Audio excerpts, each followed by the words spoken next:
Սիրելի ժողովուրդ, Հայաստանի Հանրապետության հպարտ քաղաքացիներ, Արցախի Հանրապետության հպարտ քաղաքացիներ, Սփյուռքի հպարտ հայություն։ Այսօր 2020 թվականի ապրիլի 24-ին հայոց ցեղասպանության 105-րդ տարելիցն է։ Օսմանյան Թուրքիայի երկար տարիների հայատյաց քաղաքականությունը 1915 թվականին երիտթուրքերի կառավարության օրոք հասավ գագաթնակետին։ Տարիներ տևած և պետական որոշմամբ իրականացված ցեղասպանության հետևանքով Արևմտյան Հայաստանը ամբողջությամբ հայաթափվեց։ 1,5 միլիոն մեր հայրենակիցներ սպանվեցին, 100 հազարավոր հայեր դարձան գաղթական, զրկվելով իրենց պատմական հայրենիքում ապրելու իրավունքից։ Հայոց ցեղասպանության մեծ եղեռնի հետևանքով հայ ժողովուրդը ոչ միայն ահռելի մարդկային կորուստներ կրեց, այլև ենթարկվեց հայրենազրկման և մշակութային ջարդի։ Անդառնալի էին մեր ժողովրդի հոգևոր և կրոնական ժառանգության կորուստները։ Հսկայական էին նրա նյութական վնասները։ Օսմանյան կայսրության իշխանությունների իրականացրած հայոց ցեղասպանությունը ոչ միայն մեր ժողովրդի ինքնության, այլև ողջ մարդկային քաղաքակրթության դեմ ուղղված հանցագործություն էր։ Իսկ 1915 թվականի ապրիլի 24-ը դարձավ այս ողջ գործընթացի ամենաուժեղ խորհրդանիշը, որովհետև այդ օրը հարյուրավոր հայ մտավորականներ,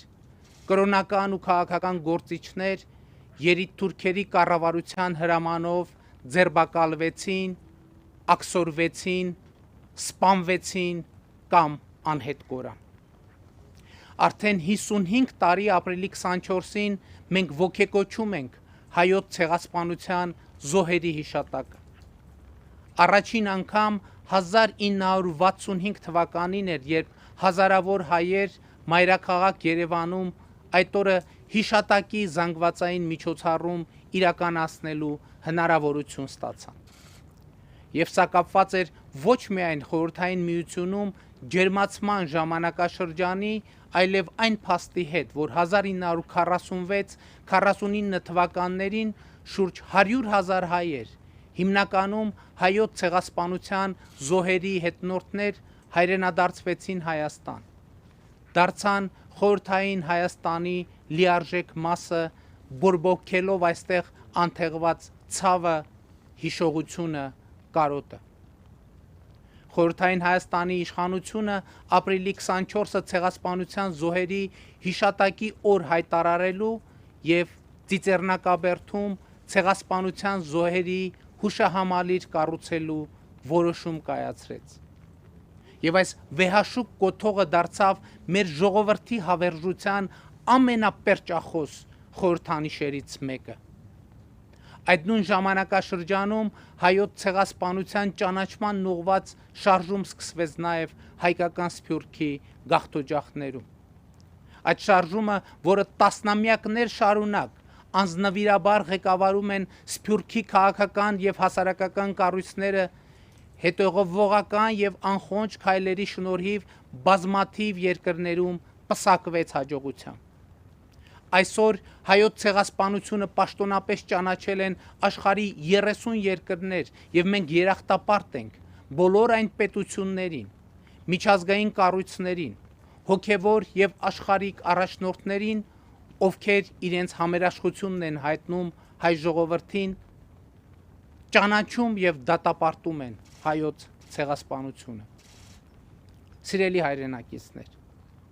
այսօր մեր ժողովրդի զավակները աշխարհի բոլոր անկյուններում ոգեկոչում են հայոց մեծ եղեռնի անմեղ զոհերին։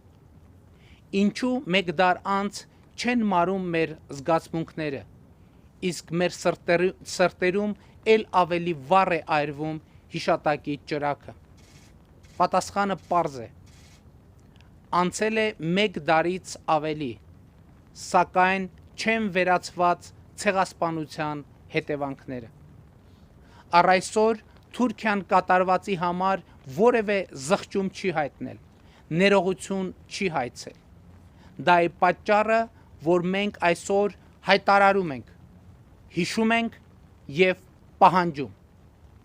Ընդ որում հայոց ցեղասպանության ճանաչումը մենք համարում ենք ոչ միայն մեր ազգային, այլև համամարտկային օրակարգի հարց, որովհետև ապրիլի 24-ը ոչ միայն մեր անմեղ զոհերի խնկարկման օր է, այլ նաև մարդկության դեմ ուղղված ծանրագույն հանցագործության, ցեղասպանության եւ ցեղասպան գործողությունների մասին եւս մեկ անգամ բարձրաձայնելու, սթափության եւ ժխտողականության դեմ պայքարի կոչելու օր, ցեղասպանության եւ մարդկության դեմ ուղղված այլ ծանրագույն հանցագործություններից մարդկությանը պաշտպանելու պետությունների պատասխանատվության վերահաստատման օր։ Եվ այնուամենայնիվ ապրիլի 24-ը առաջին հերթին մեր ազգի ժողովրդի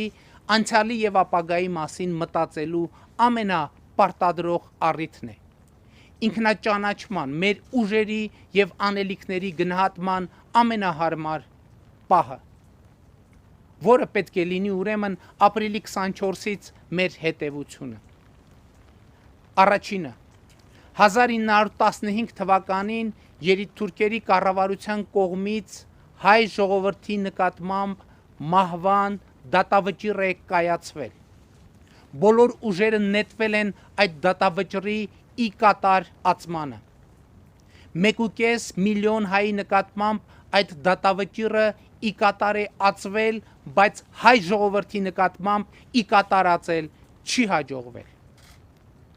1.5 միլիոն մեր սրբադասված նահատակները ըստ այդմ ավելի են ուժեղացրել ապրելու, արարելու, հզորանալու, հիշելու եւ պահանջելու մեր կամքը, եւ հայ ժողովուրդը հաղթել է մահվանը։ Երկրորդ եւ նույնքան կարեւոր հետեւությունը հետեւյալն է։ Նախորդ դարասկզբին մեր ժողովրդին նետված մարտահրավերները այսօր էլ գոյություն ունեն։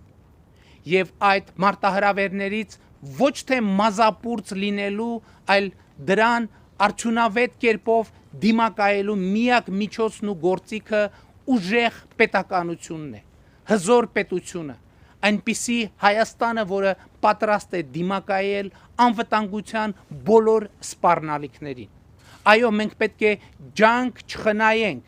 տարածաշրջանում երկարատև եւ կայուն խաղաղություն հաստատելու։ Բոլոր տարաձայնություններն ու հակամարտությունները փոխադարձ հարգանքի հիման վրա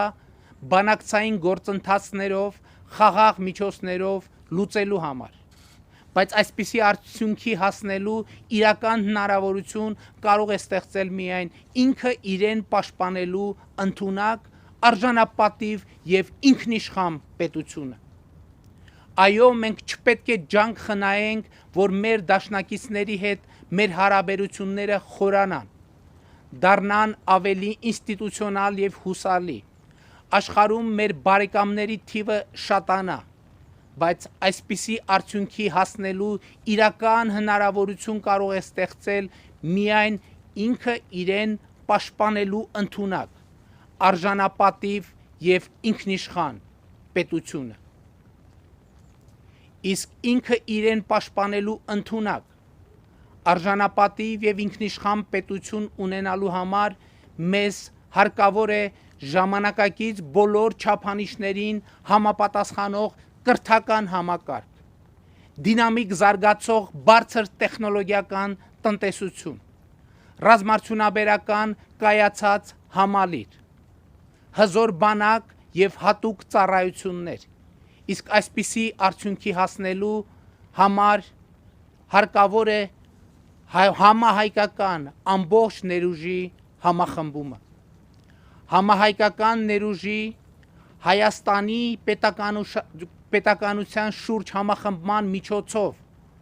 այնպիսի համախմբման միջոցով է հնարավոր դա անել, որը կդառնա մեր պետականության,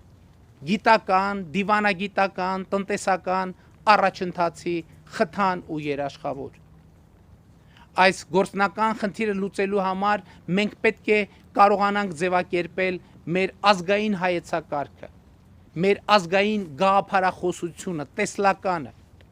որը համազգային համաձայնություն կձևավորի մեր ազգային արժեքների,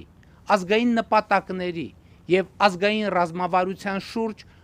որը մեր ինքնությունը պաշտպանելու, պահպանելու, զարգացնելու, ժամանակակից աշխարհի եւ առավել եւս վաղվա աշխարհի պայմաններում ել ավելի կենսունակ ու մրցունակ դարձնելու երաշխիքներ կստեղծի։ Առաջիկայում հենց այսպիսի հայեցակարգի եւ ռազմավարության նախագիծ կներկայացնեմ համահայկական քննարկման։ Սիրելի հայրենակիցներ, այս տարի ապրիլի 24-ը մենք դիմավորում ենք բացառիկ պայմաններում։ Նոր տիպի կորոնավիրուսի համավարակը բոլորիս դրել է աներևակայելի մի իրավիճակում, երբ 55 տարի շարունակ տեղի ունեցող ապրիլ 24-յան երթը 100 հազարավոր քաղաքացիների մասնակցությամբ պիտի տեղի չունենա այս տարի, որովհետև դա համաճարակային ընթացիկ լարված իրավիճակը չվատթարացնելու պարտադիր եւ անխուսափելի պայման է։ Նախ ուզում եմ շնորհակալություն հայտնել մեր բոլոր հայրենակիցներին կառավարության այս որոշմանը ըմբռնումով վերաբերվելու համար։ Հարկ է արձանագրել, որ նմանատիպ իրավիճակում են նաև Սփյուռքի մեր հայրենակիցներ, ովքեր կրկին կորոնավիրուսի համավարակի պատճառով չեն իրականացնելու աշխարհի տարբեր երկրներում ավանդաբար տեղի ունեցող բազմահազարանոց երթերը, հիշատակի բազմամարդ միջոցառումները։ Բայց ճգնաժամային այս իրավիճակում մենք փորձել ենք գտնել ապրիլ 24-յան հիշատակի միջոցառումներին նույնիսկ ավելի մեծ մասշտաբ հաղորդելու եւ ընդգրկում տալու հնարավորություն։ Եվ այս տարի միլիոնավոր մարդիկ աշխարհի տարբեր հատվածներից ապրիլ 24-յան երթին մասնակցելու հնարավորություն կունենան, որովհետև այս տարի երթը տեղի կունենա վիրտուալ տարածքում։ Երթին մասնակցելու համար պետք է շարունակեք մնալ տանը եւ պարզապես այս պահից սկսած ձեր անուն, ազգանունը ուղարկեք 1915 կարճ համարին, եթե Հայաստանում եք, եւ +3 74 33 19 1500 համարին, եթե արտերկրում եք, ինչը կնշանակի, որ այսօր երեկոյից մինչև լուսաբաց ձեր անունները կարտապատկերվեն Ծիծեռնակաբերդի հուշահամալիրի սյուների վրա։ Վիրտուալ երթը կմեկնարկի երեկոյան ժամը 22-ին եւ կշարունակվի մինչև լուսաբաց, եւ նրան մասնակցելու հնարավորություն ունեն նաեւ ձեր հազարավոր օտարերկրացի ընկերները, ծանոթները։ Սիրելի հայրենակիցներ, ապրիլի 24-ը երկար տարիներ մեր ազգային միասնության, համախմբման, կարգապահության խորհրդանիշ է եղել եւ այսօր այս խորհրդանիշը պետք է արտահայտվի շատ ավելի ուժեղ, լինի շատ ավելի տեսանելի եւ համոզված եմ այդպես էլ կլինի։ Եվ ուրեմն կեցցե ազատությունը, կեցցե Հայաստանի Հանրապետությունը, կեցցե Արցախի Հանրապետությունը, կեցցե հայկական Սփյուռքը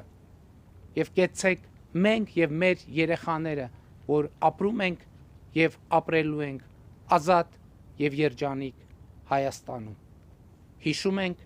եւ պահանջում